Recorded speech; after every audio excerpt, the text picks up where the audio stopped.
हो रहा है, दास खुद देख रहा है। कहीं किसी का कोई धन पड़ा है, हमारा भक्त उठावेगा नहीं,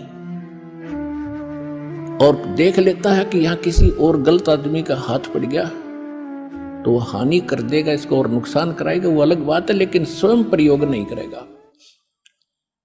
एक भक्त बता रहा था कि एक व्यक्ति के कोई जा रहा था, व्यापारी था, उसके 3 लाख रुपए गिर गए, एक थैला था, और मैं पीछे पीछे आ रहा था।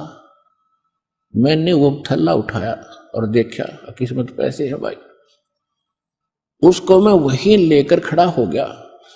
कम 3-4 घंटे में वहीं खड़ा रहा आसपास, और वो आए फिर गाड़ी में, कभी रोके कभी देखे। मैंने उनके पास जाकर कहा, भाई क्या गुम हो गया? जी पैसे गिर गए मारे। कितने थे भाई? कितने थे? कैसे कैसे नोट थे? कैसे थे? ये थे। अकले आप कर 4 घंटे हो गए मैंने आपकी इंतजार करते। अब नहीं तो बच्चों, जब भगवान साथ ना होता, देख काख में और केरा कि जाकर देखो पीछा।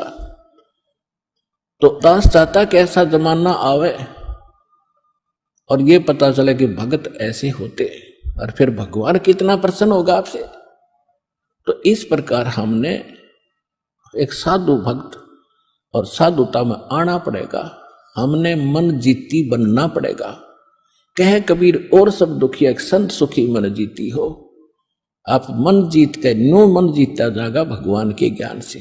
जैसे अज्ञानता में अनजान बालक विष पड़ा हो, चाहे कितना पड़ा हो, पूरा खा जाएगा, और जब उसको पता चल जाएगा विष का एक कण कण भी कहीं गिरा हो और ये पता हो कि ये विष है, उसको छुए नहीं गा, उसको तो मिट्टी में दबाओगा, नीचे कोई और भी ना खा ले। जैसे किरका जहर का रंग होरी हो, कहो कौन तिस खावे राम रंग होरी हो। अब क्या बताना चाहते हो कि तुम होरी माने खुशी मना रहे हो, और करो खाओ जहर सारा दिन, दूसरों की बुरी सोचो, बुरी नीत रखो, रिश्वत लेते हो, फलान मिलावट करते हो, और तुम होरी मनाने की भी इंतजार कर रहे हो, खुशी की आशा करते हो। ये ऐसे आपके घर में होरी यानी खुशी नहीं हो सकती।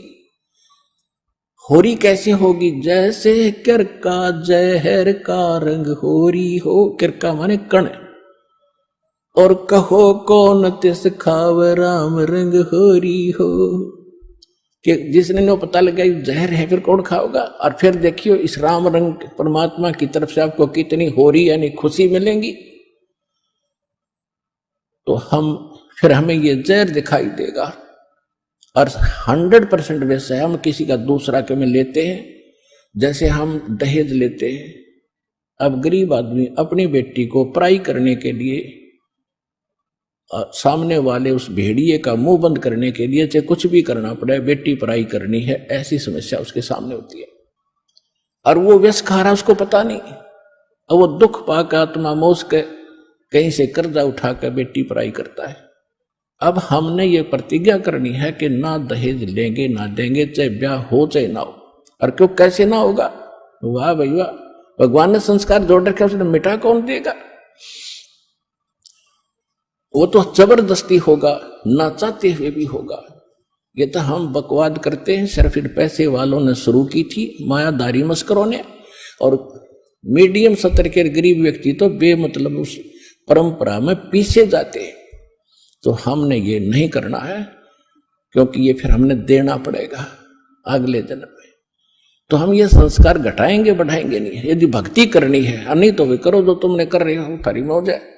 फिर भक्ति और मोक्ष की इंतजार मत करियो, लेकिन मर्यादा भंग करके चलोगे तो मर्यादा में रहो, आप भी सुखी, आपके बच्चे भी सुखी, आपकी बेटी भी सुखी रहेगी, क्योंकि आप उसको भगवान से जोड़ दो।